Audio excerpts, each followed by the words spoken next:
Good morning बच्चों, विज्ञान की कक्षा में आपका स्वागत है। बच्चों, पिछली कक्षा में हमने परमाणु, अणु, ससंजक बल और आसंजक बल के बारे में जाना था। आज की कक्षा में हम पदार्थ और उसकी अवस्थाओं पर चर्चा करेंगे। तो चलिए शुरू करते हैं। तो बच्चों, सबसे पहले तो आपका यह जानना जरूरी है कि पदार्थ या द्रव्य क्या है। बच्चों, पदार्थ वो कोई भी वस्तु हो सकती है जिसमें थोड़ा सा भी भार होता हो या वो स्थान घेरती हो। मतलब अगर उसमें वजन है और उसको रखने पर वो जगह लेती है तो इसका मतलब है कि वो पदार्थ है। जैसे कार का उदाहरण ले लीजिए, कार में वजन भी होता है और वो जगह भी घेरती है। इसी तरह आप पेन का उदाहरण ले लीजिए, पेन में भार भी होता है और वो जगह भी घेरता है। जब आप पेंसिल बॉक्स या पेन बॉक्स में उसे रखते हैं तो उसमें जगह लेता है ना। तो बस ऐसे ही बच्चों, ऐसी कोई भी वस्तु जिसमें भार होता है और जो स्थान घेरती है उसे हम पदार्थ कहते हैं। बच्चों, पदार्थ प्रकृति में 3 अवस्थाओं में पाया जाता है: ठोस अवस्था, द्रव अवस्था और गैस अवस्था। चलिए हम ठोस अवस्था के बारे में सबसे पहले जानते हैं। बच्चों, चित्र में आप ढेर सारे पदार्थ देख पा रहे होंगे। ये सभी पदार्थ ठोस पदार्थ हैं। इसका कारण यह है कि जब हम इन्हें उठाकर एक जगह से दूसरी जगह रखते हैं तो इनकी संरचना में कोई भी परिवर्तन नहीं होता। और ऐसा इसलिए होता है क्योंकि ठोस पदार्थ के अणु या कण एक दूसरे से काफी करीब में होते हैं। मतलब एक दूसरे से सटे हुए होते हैं और इनके बीच में अवकाश या रिक्त स्थान बहुत कम पाया जाता है या फिर पाया ही नहीं जाता। एक दूसरे के काफी करीब होने के कारण इन अणुओं का आकर्षण बल सबसे अधिक होता है। ये अणु एक दूसरे को बहुत ही मजबूती के साथ पकड़े रहते हैं और यही कारण है कि इनकी संरचना बहुत मजबूत होती है और इनकी आकृति व आयतन दोनों ही निश्चित होता है। बच्चों, यहाँ पर आप अणुओं को छोटे छोटे कण मान लीजिए। जैसे रेत के छोटे छोटे से कण होते हैं ना। तो आप ये समझ लीजिए कि आपने रेत के कणों को किसी बैग में या बोरी में खूब ठूस ठूस के भर दिया और उसे बंद कर दिया तो उसकी संरचना निश्चित हो गई ना।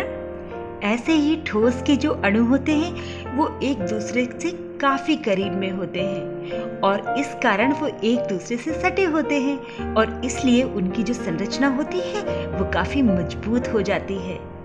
और यही कारण है कि जब हम उन्हें उठाकर कहीं दूसरी जगह रखते हैं तो उनकी संरचना में कोई भी बदलाव या परिवर्तन नहीं होता। अब चलते हैं द्रव पदार्थों की ओर।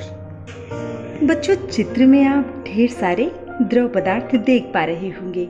जैसे दूध है, शहद है, जूस है, तेल है, जिन्हें विभिन्न प्रकार के बर्तनों में रखा गया है। बच्चों, द्रव के अणु ठोस की तुलना में थोड़े दूर दूर होते हैं और यही कारण है कि जो आकर्षण बल होता है वो भी ठोस की तुलना में कम होता है। बच्चों, इन अणुओं के बीच में खाली स्थान पाया जाता है जिसे अंतरावकाश कहते हैं और खाली स्थान होने के कारण ये अणु स्थायी रूप से एक जगह में नहीं रहते। ये अणु गतिशील होते हैं और अपना स्थान बदलते रहते हैं।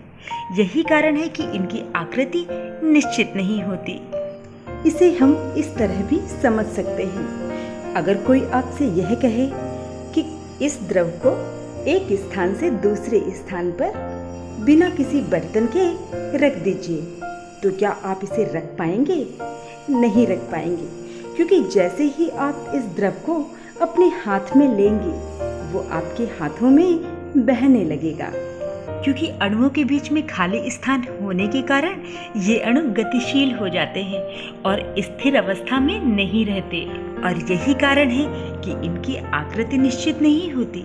लेकिन हाँ, ये जिस भी बर्तन में डाले जाते हैं उसी का आकार ले लेते हैं और इनका आयतन इसी कारण निश्चित होता है। तो बच्चों, द्रव पदार्थों की आकृति निश्चित नहीं होती, लेकिन इनका आयतन निश्चित होता है। आप आइसक्रीम जमाने वाले उदाहरण से इसे समझ सकते हैं कि जब हम आइसक्रीम जमने के लिए रखते हैं तो जिस भी बर्तन में हम डालते हैं या जिस भी सांचों में हम उसे डालते हैं वो उसी के आकार की हो जाती है। बच्चों, अब चलते हैं गैस पदार्थों की ओर। तो जो गैस पदार्थ होते हैं उनके अणु बहुत दूर दूर होते हैं और इनके बीच जो आकर्षण बल होता है वो 0 होता है, मतलब शून्य होता है। बच्चों, आप चित्र में विभिन्न प्रकार की वस्तुएं देख पा रहे होंगे, जैसे गुब्बारे हैं, टायर है, फुटबॉल है, सिलेंडर है। इन सब के अंदर गैस पदार्थ के अणु हैं, जो कि बंद बर्तन या बंद चीजों में ही होते हैं। इन्हें बंद वस्तुओं के अंदर इसलिए रखा जाता है क्योंकि इनके अणु बहुत गतिशील होते हैं और थोड़ी सी भी खुली जगह देखने पर वे बाहर निकल जाते हैं। और यही कारण है कि ना तो इनकी आकृति निश्चित होती है और ना ही इनका आयतन निश्चित होता है। ये जिस भी बर्तन में रखे जाते हैं उसमें पूरी तरह फैल जाते हैं। जैसे परफ्यूम या सेंट, इसको अगर हम खोल दें तो ये पूरे कमरे में महकने लगता है। इसका कारण यही है कि इसके जो कण होते हैं या अणु होते हैं वो पूरे कमरे में फैल जाते हैं और हमें सुगंध आने लगती है। अब आप सोच रहे होंगे कि जब इसके अणु इतने दूर दूर होते हैं तो इसमें भार भी नहीं होता होगा। ऐसा नहीं है बच्चों, कोई भी पदार्थ हो, चाहे वो ठोस हो, द्रव हो या गैस हो, सब में भार होता है। आप इसे ऐसे समझ सकते हैं कि किसी गुब्बारे में हमने हवा या गैस भरी और एक गुब्बारा हमने पिचका हुआ ले लिया, और जब हम दोनों को तौलेंगे या दोनों की तुलना करेंगे तो हम पाएंगे कि जिस गुब्बारे में हमने गैस भरी थी वह अधिक भारी है। तो इससे हमें पता चल जाएगा, क्योंकि कोई भी पदार्थ हो, आपको बताया था ना कि पदार्थ उसे ही कहते हैं जिसमें भार हो और जो स्थान घेरता हो। बच्चों, अब आप ठोस, द्रव और गैस पदार्थ की तीनों अवस्थाओं से परिचित हो चुके हैं।